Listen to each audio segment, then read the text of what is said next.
Innahu min Sulaiman Innahu min Sulaiman wa innahu bismillahirrahmanirrahim.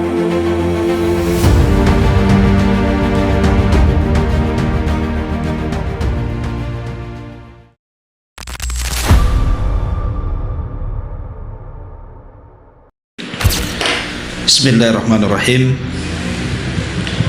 Assalamualaikum warahmatullahi wabarakatuh.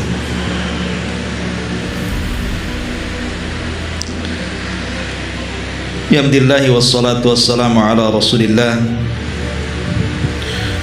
wa ala alihi wa sahbihi wa mawalah wa la hawla wa la quwwata illa billahi wa ba'du.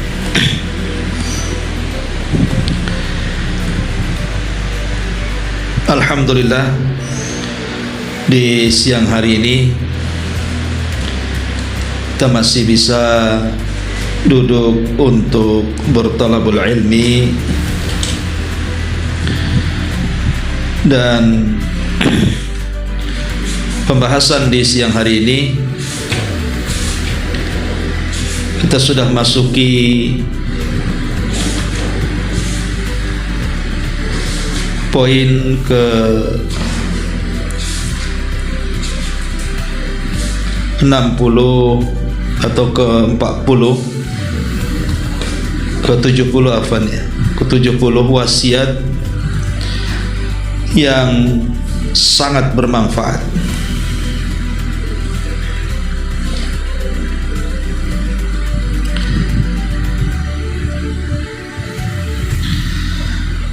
Baik, kita akan baca dulu matannya, baru kita akan terangkan.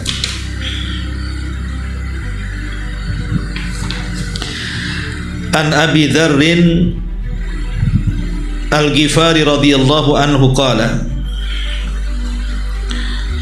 qala Rasulullah sallallahu alaihi wasallam, ya Aba Dzar,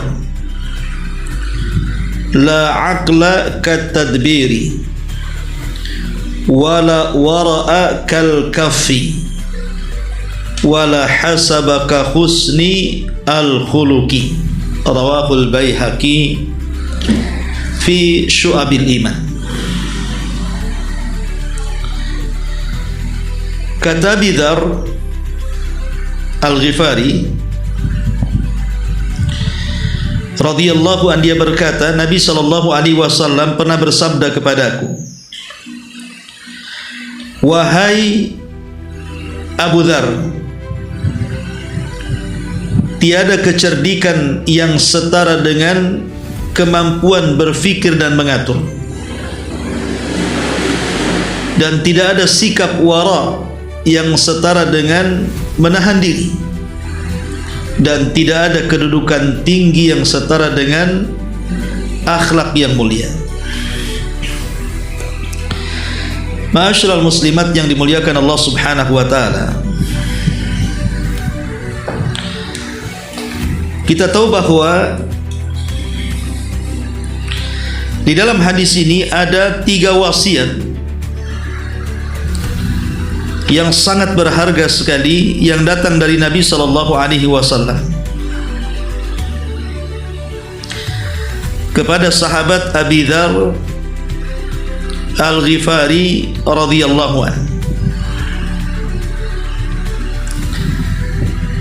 Kita tahu bahwa sahabat Abi Dzar Al-Ghifari itu berasal dari perkampungan Ghifar. Perkampungan ini terletak antara kota Mekah dan juga kota Madinah. Lah, perkampungan Ghifar ini terkenal dengan perkampungan begal, penyamun, perampok. Lah, Abi Dzar ini salah satu dari para perampok itu. Ketika Abi Dzar ini mendengar bahwa ada seorang nabi yang muncul di kota Mekah, dia penasaran. Akhirnya dia mengutus saudaranya untuk menyelidiki seseorang yang mengaku nabi apakah betul ataukah tidak. Setelah kemudian saudaranya mendapatkan informasi, maka dia melaporkan kepada Abi Dzar bahwa keberadaan nabi yang mengaku itu memang ada di Mekah, sehingga dia ingin menyelidiki dengan sendirinya. Ketika berjumpa dengan Nabi sallallahu alaihi wasallam, kemudian Nabi sallallahu alaihi wasallam berusaha memberikan nasihat-nasihat terbaik dalam Islam, maka Abu Dzar pun tertarik dan langsung menemui Nabi sallallahu alaihi wasallam. Kemudian beliau masuk Islam, dan Nabi sallallahu alaihi wasallam memerintahkan untuk menyembunyikan keislamannya dan berdakwah di kaumnya. Subhanallah. Maka Abu Dzar bisa merubah kaum Al-Ghifar menjadi orang-orang yang memeluk Islam. Itu secara singkat biografi Abi Dzar Al-Ghifari radhiyallahu anhu. Lah Abu Dzar Al-Ghifari sendiri memang banyak wasiat-wasiat yang diwasiatkan Nabi sallallahu alaihi wasallam kepada Abi Dzar. Di antaranya adalah Nabi sallallahu alaihi wasallam pernah memberikan wasiat kepada Abi Dzar dengan 7 wasiat. Pertama, bihubbil masakin, agar Abi Dzar senantiasa mencintai orang-orang miskin. Kemudian yang kedua, agar Abi Dzar memerintahkan kepada orang-orang yang berada di bawah untuk untuk tidak melihat kepada yang di atas. Kemudian ketiga, Nabi juga memerintahkan agar Abi Dzar menyambung silaturahim. Kemudian yang keempat, Nabi SAW juga memerintahkan Abi Dzar untuk banyak membaca zikir la haula wala quwata illa billah. Kemudian yang kelima, Rasul juga memerintahkan Abi Dzar untuk mengatakan yang benar walaupun pahit rasanya. Dan yang keenam, Rasul pun memerintahkan Abi Dzar untuk tidak takut celaan manusia saat berdakwah kepada Allah. Dan yang nomor 7, Nabi SAW melarang Abi Dzar untuk menjadi manusia peminta-minta. Lah hadis yang kita akan bahas ini juga salah satu dari wasiat Nabi yang disampaikan Nabi kepada Abi Dzar Al-Ghifari radhiyallahu anhu. 3 wasiat yang sangat penting. Kata Nabi sallallahu alaihi wasallam, "Ya Abu Dzar, la aqlaka tadbir." Wahai Abu Dzar, tidak ada kecerdikan atau kecerdasan akal yang setara dengan kemampuan berpikir dan mengatur. Ma'asyiral muslimat yang dimuliakan Allah Subhanahu wa taala. Di sini Nabi sallallahu alaihi wasallam ingin menjelaskan kepada kita lewat nasihat Abi Dzar tentang nikmat yang sangat besar yang Allah anugerahkan kepada kita. Apa itu? Nikmat Allah menganugerahkan akal kepada kita. Akal inilah yang kemudian membedakan kita manusia dengan binatang. Bahwa manusia diciptakan oleh Allah Subhanahu wa taala berbeda dengan binatang. Karena binatang itu makhluk yang tidak berakal, sehingga wajar kalau seandainya kehidupan binatang itu, maka kehidupan mereka kacau. Kehidupan mereka tidak memiliki perasaan malu. Mereka bisa menerkam satu dengan yang lainnya, membunuh satu dengan yang lainnya, berzinah di halaman terang-terangan, mengganggu kawannya, dan begitu seterusnya. Tapi manusia itu makhluk yang dianugerahkan akal, dan akal itu nikmat Allah Subhanahu wa taala, sehingga dengan akal ini kita berpikir. sehingga kita dibedakan dengan binatang. Ma'asyiral muslimat yang dimuliakan Allah Subhanahu wa taala. Makanya Allah mengatakan dalam surah Al-A'raf ayat 179 itu, "Wa laqad dzara'na li jahannama katsiran minal jinni wal insi lahum qulubun la yafqahuna biha wa lahum a'yunun la yubsiruna biha wa lahum adhanun la yasma'una biha ulaika kal an'am bal hum adhal ulaika humul ghafilun." Dan sungguh kami telah menyiapkan untuk neraka jahanam ini kebanyakan penghuninya dari kalangan jin dan manusia. Siapa mereka? Mereka adalah manusia-manusia yang punya hati tapi tidak berfikir, yang punya mata tapi tidak melihat, yang punya telinga tapi tidak mendengar. Mereka itulah seperti binatang ternak, bahkan lebih parah daripada binatang ternak, dan mereka orang-orang yang lalai. Lihat bagaimana Allah Subhanahu wa taala mengancam orang-orang yang tidak menggunakan akal mereka. Mereka terancam dengan jahanam, naudzubillah. Ma'asyiral muslimat yang dimuliakan Allah Subhanahu wa taala, lah akal inilah yang mampu membedakan mana hak dan batil, mana yang baik dan mana yang tidak baik, sehingga orang yang berakal itu tidak mudah terjerumus kepada perkara syubhat ataupun perkara syahwat kalau dia mampu untuk menjaga kecerdasan akalnya. Ma'asyiral muslimat yang dimuliakan Allah Azza wa Jalla, Abi Dzar diingatkan soal nikmat akal ini dan mengatakan, "Ya Aba Dzar, la aqlaka tadbir." Wahai Aba Dzar, orang tidak dikatakan berakal seperti orang-orang yang menggunakan akalnya untuk berpikir dan mengatur. Jadi akal itu dianugerahkan Allah kepada kita supaya kita ini berpikir, supaya kita ini belajar dengan akal kita ini. Jangan sampai kemudian Allah memberikan akal kepada kita, akal kita tidak berfungsi. Ma'asyiral muslimat yang dimuliakan Allah Azza wa Jalla, lah yang dimaksud di sini tidak ada kecerdasan yang setara dengan kemampuan berfikir dan mengatur. Maksudnya adalah orang cerdas itu adalah orang yang bisa mengatur akalnya, di mana akalnya itu bisa mengatur urusan-urusan dunia ataupun urusan-urusan agama. Ya, urusan dunia tentu dia tidak akan gegabah, dia akan hati-hati, dia akan berusaha untuk melakukan hal yang terbaik dalam hidupnya. Seperti umpamanya seorang istri lah mudahnya, kalau istri berakal tentu dia bisa mengatur ekonomi suaminya, dia bisa menghemat uang yang diberikan suaminya, dia bisa mengatur uang belanja suaminya, dia bisa mengatur uang pendidikan anak-anaknya.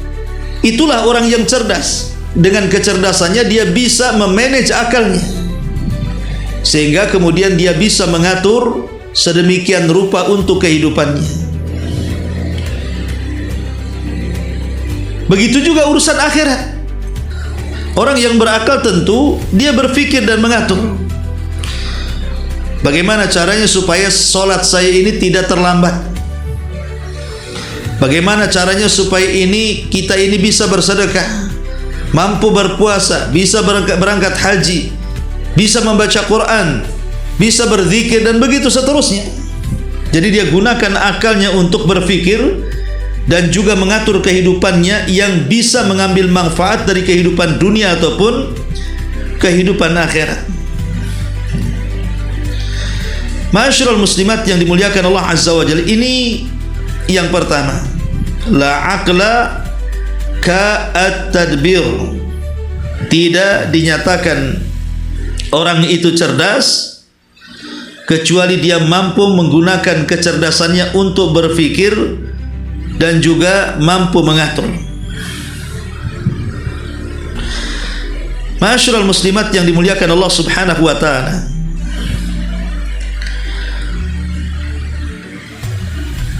Kita tahu bahwa pengaturan diri lebih utama daripada kecerdasan. Karena kecerdasan tanpa pengaturan diri tidak akan efektif. Karena pengaturan diri meliputi kemampuan untuk mengelola waktu, mengelola emosi, dan tindakan mampu untuk senantiasa berpikir positif. Ini yang pertama. Yang kedua, kata Rasul, wala wara'akal kaf, bahwa tidak ada yang setara dengan wara kecuali orang yang mampu menahan diri. Apa maksudnya? Wara itu kan kehati-hatian dalam beragama. Itu disebut wara. Orang yang berhati-hati dalam beragama itu artinya wara. Dan menahan diri maksudnya al-kaf di sini bagian daripada wara. Maksudnya menahan diri dari hal-hal yang meragukan, atau menahan diri untuk tidak terjerumus kepada yang diharamkan agama, atau menahan diri dari perkara-perkara yang akhirnya dia mengikuti hawa nafsu dan syubhat. Intinya bahwa waro yang paling baik itu adalah orang yang mencegah dirinya untuk masuk ke dalam kemaksiatan. Saat ada keinginan berzina, dia urungkan, nggak mau saya. Saat ada keinginan bergibah, kemudian ibu memelangkahkan kaki, tak jadi, nggak maulah saya. Lebih baik saya di rumah saja, gak perlu gabung gibah dengan tetangga. Saat kemudian kita hendak menyakiti orang, dengan lisan kita tak jadi kita bicara, takut tersinggung. Itu namanya menahan diri. Di saat orang mabuk kita tidak mabuk, di saat orang berzina kita tidak berzina, di saat orang judi kita tidak judi, di saat orang gibah kita tidak ikut gibah, di saat orang dusta kita tidak ikut dusta. Itulah yang disebut dengan hakikat wara, menahan diri. Menahan diri dari hal-hal yang berbau kemaksiatan kepada Allah Subhanahu wa ta'ala. Lah kata Nabi SAW kepada Abu Dzar, wala wara'akal kaf, tidak disebut wara kalau dia belum mampu menahan dirinya. Ini yang kedua. Kemudian yang ketiga, Nabi mengatakan kepada Abu Dzar, wala hasabaka husnil khuluq, tidak ada kedudukan tinggi melebihi tingginya akhlak. Ibu-ibu yang dimuliakan Allah Subhanahu wa ta'ala, kita tahu bahwa Islam ini mengajarkan kepada kita tentang akhlakul karimah. Laqad kana fi Rasulillahi uswatun hasanah. Sungguh ada pada jati diri Nabi itu suri tauladan yang baik, tentu dari akhlaknya yang layak dicontoh dan diikuti. Makanya kita lihat bahwa syariat-syariat umumnya yang disyariatkan kepada kita, contoh syariat Islam atau rukun-rukun Islam, itu kalau kita teliti, semua rukun Islam itu menyerukan kita untuk berakhlak. Di mana saat kita bersyahadat, isi syahadat itu memerintahkan kita untuk berakhlak kepada Allah dan Rasul-Nya. Kemudian saat kita sholat, salat juga mengajarkan akhlak, karena Allah yang mengatakan innas salata tanha anil fahsya'i wal munkar. Sesungguhnya salat itu mencegah perbuatan keji dan kemungkaran. Saat Nabi SAW, Allah dan juga Rasul memerintahkan kita untuk melaksanakan puasa, maka puasa juga melahirkan akhlak.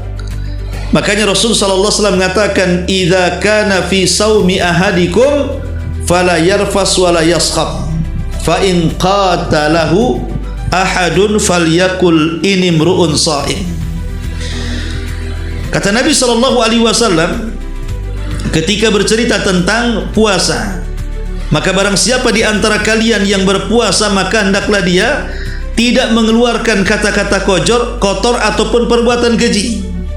Kalau ada orang yang menyerangmu, mengajak bertengkar dan yang semacamnya, katakan kepada orang itu, saya lagi puasa. Lihat bagaimana puasa mengajarkan akhlak.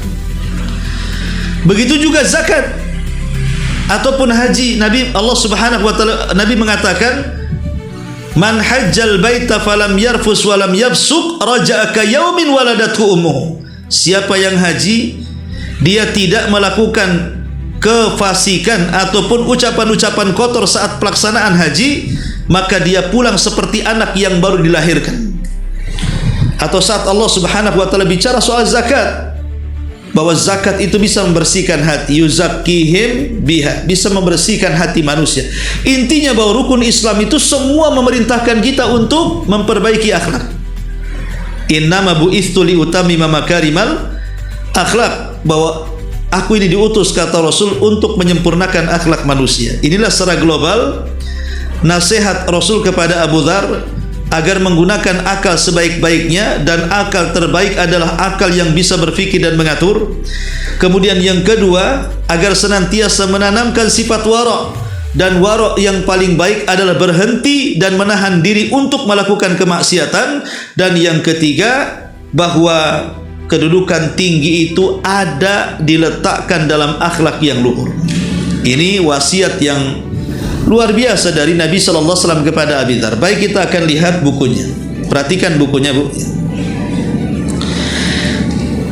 Hadis ini, kata pengarang, mencakup 3 pertanyaan atau 3 pernyataan, masing-masing mengandung ilmu yang agung. Pertama, kata beliau, penjelasan mengenai akal, pengaruhnya dan tanda-tandanya. Akal yang terpuji dalam kitab dan sunnah adalah kekuatan dan nikmat Allah, nikmat yang Allah anugerahkan kepada seorang hamba. Dengan akal itu dia bisa berfikir tentang berbagai perkara yang bermanfaat serta berbagai ilmu dan juga pengetahuan. Dengan akal pula dia menjadikan dewasa dan mencegahnya dari perkara-perkara berbahaya dan juga perkara-perkara jelek. Bahkan keberadaan akal itu sangat dibutuhkan oleh seorang insan. Dia selalu membutuhkannya dalam setiap keadaan, dalam setiap urusan agama maupun dunia, karena dengannya dia dapat mengetahui hal-hal yang bermanfaat dan cara menempuhnya. Demikian pula ia dapat mengetahui kejelekan dan cara menjauhinya. Keberadaan akal itu dapat diketahui dari pengaruh-pengaruhnya. Namun Nabi SAW menjelaskan di sini tentang pengaruh akal yang baik. Rasul mengatakan, la aqla kat-tadbir, tidak ada kecerdikan yang setara dengan kemampuan berfikir dan mengatur, yaitu kemampuan berfikir seorang hamba dalam mengatur urusan agama dan dunianya. Pengarang ingin mengatakan tentang besarnya nikmat akal, Bu, karena dengan adanya akal itu kita bisa mengatur semuanya. Seorang presiden dia bisa mengatur rakyatnya karena dia punya akal. Kemudian para menteri yang membantu presidennya dengan lelah letih, mereka sanggup menyokong presidennya karena mereka punya akal. Termasuk suami dalam rumah, mendidik anak dan istrinya, dia sanggup melakukan itu karena dia berakal. Tapi kalau akalnya hilang menjadi gila, orang gila itu tidak bisa mengatur. Dia sendiri badannya diatur. Hanya orang yang mampu mengatur orang itu ketika akalnya berfungsi. Kemudian yang kedua, kata beliau, adapun kemampuan berfikir dalam urusan agama adalah berusaha mengetahui jalan yang lurus dan segala yang dijalani oleh Nabi sallallahu alaihi wasallam yang mulia berupa akhlak, petunjuk, adab, kemudian berusaha menempuhnya secara tertib. Rasul mengatakan, ista'inu bil ghudwati war rauhati wa syai'in minad duljah wal qasda tablughu. Mintalah pertolongan kepada Allah di pagi hari dan sore dan akhir malam. Berlaku kesederhanaan, niscaya kalian akan sampai tujuan. Artinya orang yang menggunakan akalnya dalam agama, dia tidak sembarang untuk mengakal-akali agama. Justru dia yang tunduk kepada agama. Dia tidak akan mengakal-akali Quran, justru dia tunduk kepada Quran. Dia tidak akan mengakal-akali sunnah, justru dia tunduk kepada sunnah Nabi sallallahu alaihi wasallam. Ya, itu dalam urusan agama. Ya. Ma'asyiral muslimat yang dimuliakan Allah Subhanahu wa taala. Kemudian kata beliau, telah berlalu penjelasan tentang hadis ini. Berikut penjelasan tentang jalan yang dibimbing Nabi SAW, bahwa jalan tersebut adalah jalan mudah yang akan mengantarkannya menuju Allah dan negeri kemuliaan dengan penuh kemudahan dan ketenangan. Demikian pula jalan tersebut tidak menyebabkan seorang hamba kehilangan ketenangan, dan perkara-perkara dunia sedikit pun. Bahkan sangat memungkinkan bagi hamba tersebut untuk mendapatkan dua kemaslahatan, meraih kemenangan berupa dua jenis kebahagiaan, dunia dan akhirat, dan kehidupan sejahtera. Kemudian kata pengarang, ya, yang kedua di sini, la wara akal kaffi, tidak dikatakan wara kecuali dia mampu menahan dirinya.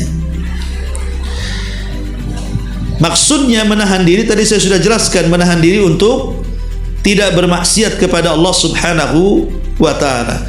Dan yang terakhir adalah wala hasabaka husnil khuluq, tidak ada kedudukan tinggi yang setara dengan akhlak yang mulia, karena akhlak inilah yang menghiasi manusia.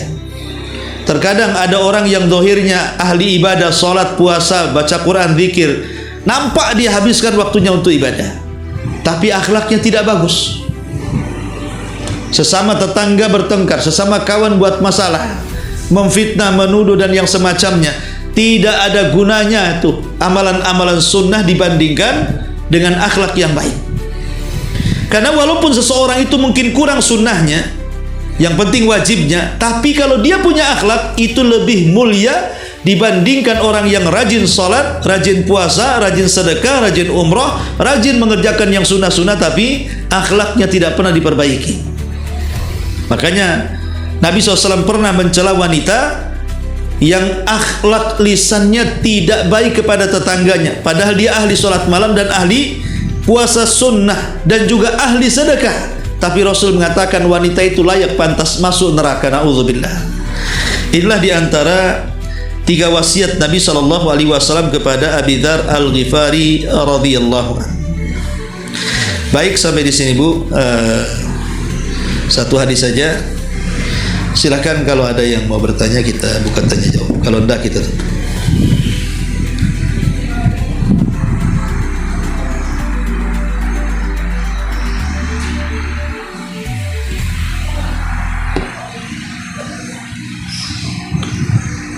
Baik, kalau nggak ada,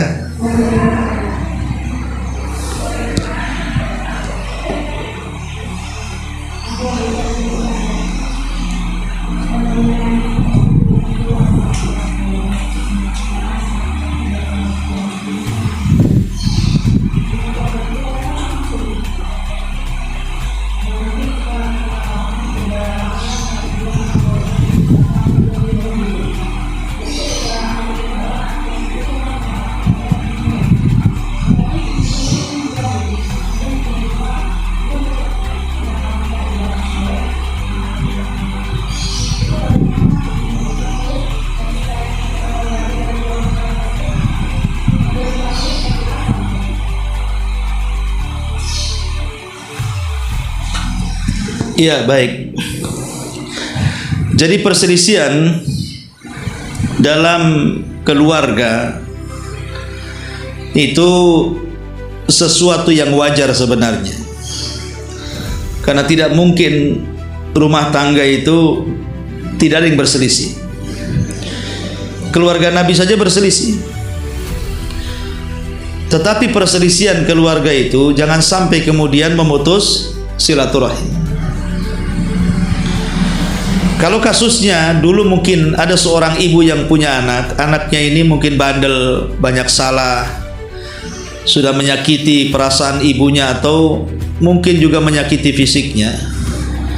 Setelah Allah Subhanahu wa ta'ala berikan hidayah kepada anak itu, akhirnya anak itu sadar dan ingin minta maaf kepada orang tuanya.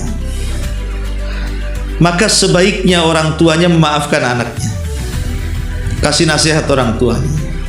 Siapa tahu Bu, anak itu sadar, kemudian anak itu makin soleh, kemudian setelah anak itu besar, dewasa, menikah, akhirnya dia bisa merawat orang tuanya. Bahkan kalau orang tuanya meninggal, bisa saja dia wasilah menjadi orang tuanya bisa masuk surga dengan doa-doa istighfarnya. Kita tidak tahu masa depan anak-anak itu. Maka sebaiknya maafkan. Memaafkan dengan cara mendidik. Umpamanya baik ibu maafkan, tetapi umpamanya Kasih pelajaran. Apa pelajarannya? Mama ingin tahu sampai di mana kesungguhan kamu berubah. Jadi ditarik ulur anak itu. Kalau umpamanya terus sama sekali tidak dimaafkan, dikhawatirkan, anak ini menjadi jahat, ataupun dia tidak sayang lagi kepada orang tuanya. Maka sekali lagi, kalau memang bisa dimaafkan, lebih baik dimaafkan. Karena sifat maaf itu bukan berarti kekalahan, tapi itu sifat terpuji. Jadi memaafkan sambil memberikan pelajaran. Dan kita umpamanya sebagai bagian daripada keluarga itu, ya kasih nasihat baik kepada anaknya untuk tidak durhaka lagi kepada orang tuanya. Kemudian juga nasihati orang tuanya agar mampu dan bisa memaafkan anaknya. Wallahu a'lam.